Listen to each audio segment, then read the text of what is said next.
Tu veux voyager seul mais tu attends le bon moment. Spoiler alerte, il n'y a pas de moment parfait, il n'y a que des excuses pour ne pas partir.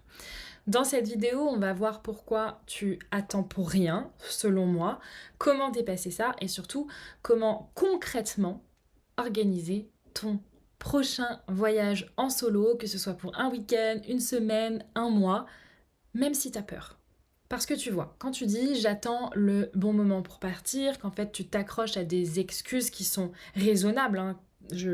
Pour moi c'est raisonnable, c'est compréhensible sur le papier en fait. Quand on dit j'ai trop de boulot en ce moment, je suis trop fatiguée, je suis trop stressée, ou j'ai pas assez d'argent donc il faut que j'économise plus avant de partir, ou je dois d'abord régler X situation personnelle avant de partir, ou alors j'attends d'avoir plus confiance en moi avant de partir en solo.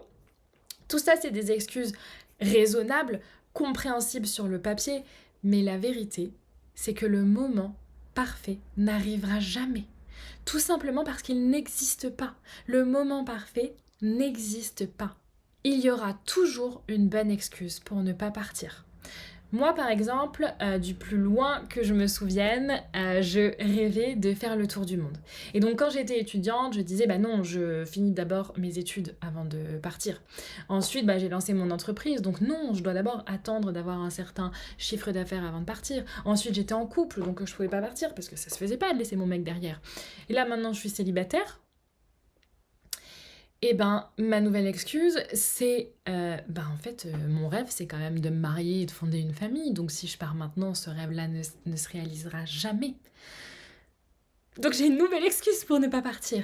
Heureusement, aujourd'hui, j'ai les outils pour voir tout ça. Parce que souvent, derrière les excuses, se cachent des choses beaucoup plus profondes, comme des peurs ou des croyances limitantes.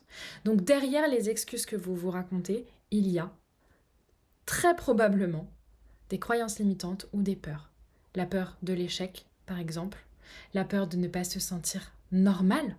La peur de ce que les autres vont penser. Elle est partie toute seule en vacances, elle a un problème en ce moment, qu'est-ce qui se passe? Ouais, ça fait peur. La peur de se retrouver face à soi-même aussi. La peur de se retrouver seule avec ses pensées, sans distraction, ça fait peur quand on n'a pas l'habitude. Donc le vrai blocage, c'est pas le timing. C'est la peur qui change de forme. On va dire non, pas maintenant, c'est pas maintenant, c'est pas le bon moment. Parce que c'est plus rassurant que d'admettre j'ai peur de partir seule.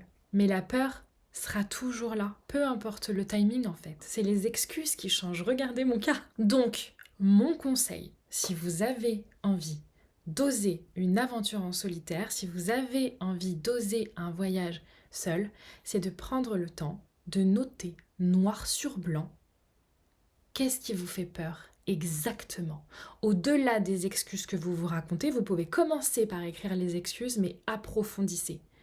Ok, qu'est-ce qui me fait peur? C'est quoi les croyances que j'ai sur ce voyage en solo?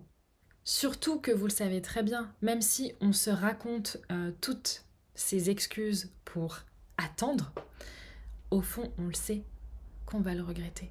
On va le regretter si on n'agit pas, en fait. On va le regretter parce qu'on le sent.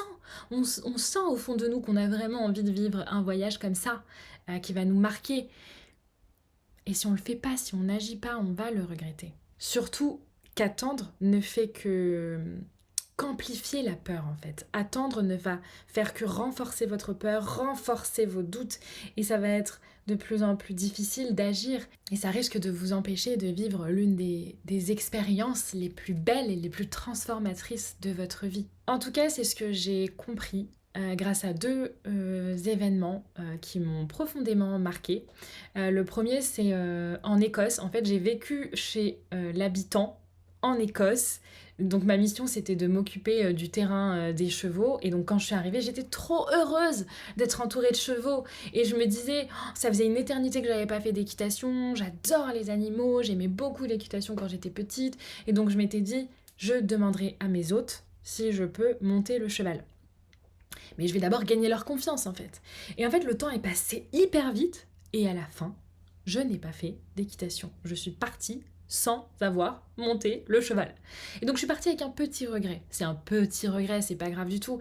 Mais je trouve que ça m'a quand même montré à quel point, dans la vie, quand on n'agit pas, quand on planifie pas, quand on passe pas à l'action, ben on risque d'avoir des regrets en fait.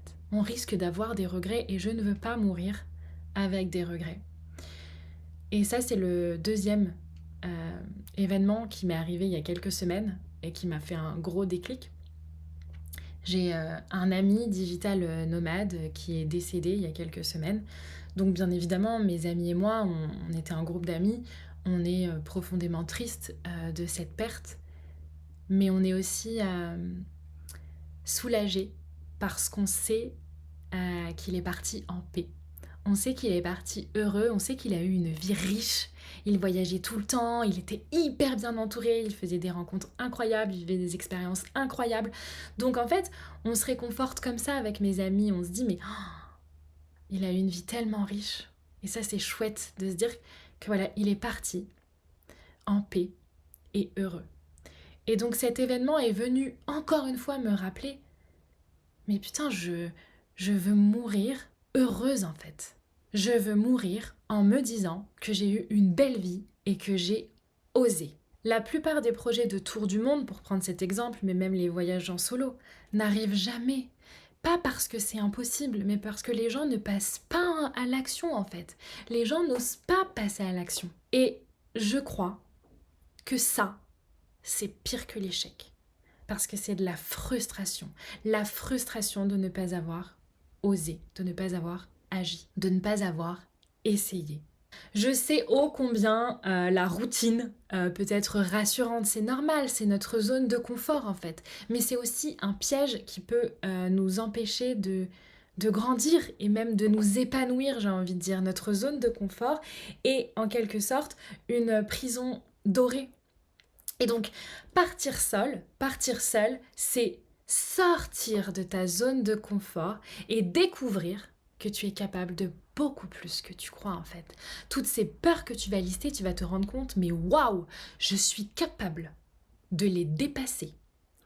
Donc ouais, si tu attends d'avoir zéro peur pour sortir de ta zone de confort et pour oser, il est possible que tu ne partes jamais. Parce qu'on aura toujours un peu peur. Et je crois d'ailleurs qu'on a été programmé par la société à avoir peur constamment, à douter constamment. Donc c'est à nous de reprendre le lead, de nous faire confiance et d'y aller.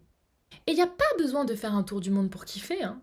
Quand on dit voyage en solo, c'est vrai qu'on s'imagine souvent backpack, long périple, etc. Mais il n'y a pas besoin de partir aussi loin et aussi longtemps. Ça peut être tout simplement un week-end à la mer. Ça peut être une semaine de rando sur Compostelle. Ça peut être un séjour dans une ville qui t'appelle. Tu peux profiter de cet été qui arrive pour t'offrir un voyage en solo, le voyage en solo dont tu rêves depuis longtemps en fait. Pour te retrouver toi, pour te faire kiffer, pour te choisir, pour arrêter de faire des compromis. Donc, comment te lancer concrètement, même si tu as peur? Parce que je rappelle, la peur est normale. Donc, comment te lancer concrètement, même si tu as peur? La première chose à faire, selon moi, c'est de poser une intention claire. Est-ce que tu as envie de partir seul? Pourquoi? Est-ce que tu as envie de partir seul simplement pour souffler, respirer, pour te prouver que tu peux, pour découvrir un lieu qui te fascine, pour te retrouver, pour te re-rencontrer, pour te révéler, pour te dater toi-même? C'est quoi? Pourquoi tu as envie de partir toute seule? Ça, poser ça, ça va créer de la motivation, ça va créer un moteur pour te mettre en mouvement. Et ensuite, identifie et liste tes peurs. J'ai fait une super vidéo sur le sujet. Je vous mets le lien dans la description, comme ça je ne reste pas dessus, mais identifie et liste tes peurs. Et ensuite, choisis un projet qui te correspond. Choisis un projet accessible, qui te fasse sortir un peu de ta zone de confort, mais pas trop. Moi, par exemple, un de mes premiers voyages en solo, c'était simplement un week-end dans un Airbnb en bord de mer. Il n'y a pas besoin de faire le tour du monde, encore une fois. Pas besoin de partir en backpack, ça peut être avec ta valise. Choisis un projet qui te fait vraiment kiffer toi et qui est accessible par rapport à ta zone d'inconfort. et parle de ton projet autour de toi. Parle-en à tes proches parce que ça, ce qui va se passer, c'est que ça va t'engager un peu plus et ça va booster tes chances de réussite. Ensuite, bien évidemment, le côté logistique. Note tout ce que tu as à faire. Comme ça, c'est plus un brouillard, c'est clair. Tu as, voilà, la liste concrètement, noir sur blanc, de tout ce que tu as à faire. Donc, je sais pas, l'argent, les cartes que tu dois préparer, qu'est-ce que tu dois réserver. Vraiment, note tout ce que tu dois faire pour ce voyage en solo. Et ensuite, planifie. Planifie et réserve. Réserve. Il suffit que tu réserves un billet, une chose, que ce soit l'hébergement, le billet d'avion ou le billet de train. Si tu réserves un truc, ça t'engage.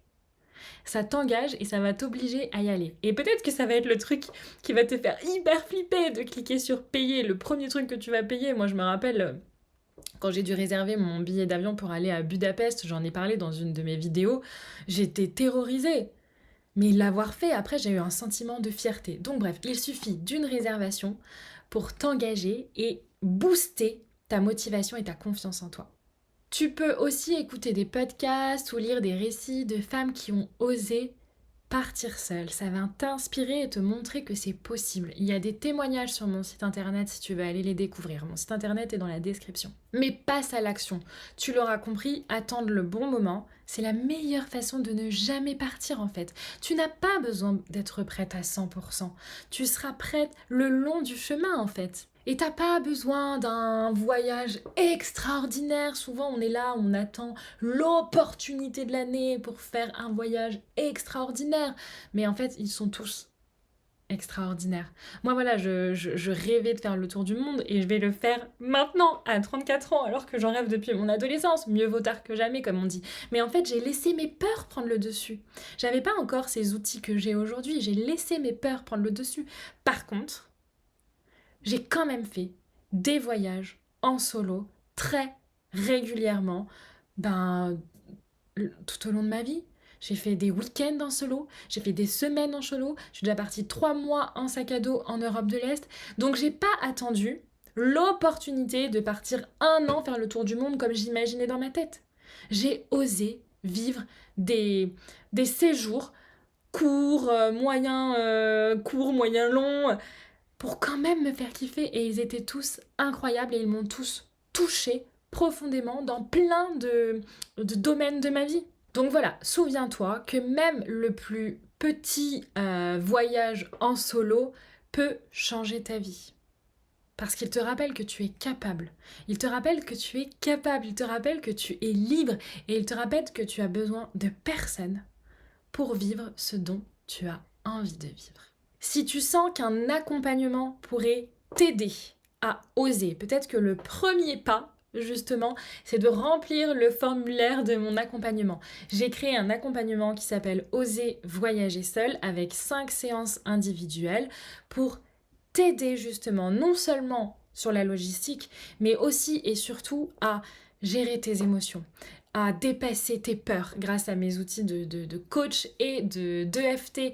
Je suis formée à l'EFT. L'EFT, c'est un outil de gestion des émotions parce qu'on sait que quand on ose sortir de sa zone de confort comme ça, on peut être bousculé par une avalanche d'émotions et je sais ce que c'est et donc je serai là pour vous accompagner. Donc si vous sentez qu'un accompagnement pourrait vous aider, je vous mets toutes les infos dans la description.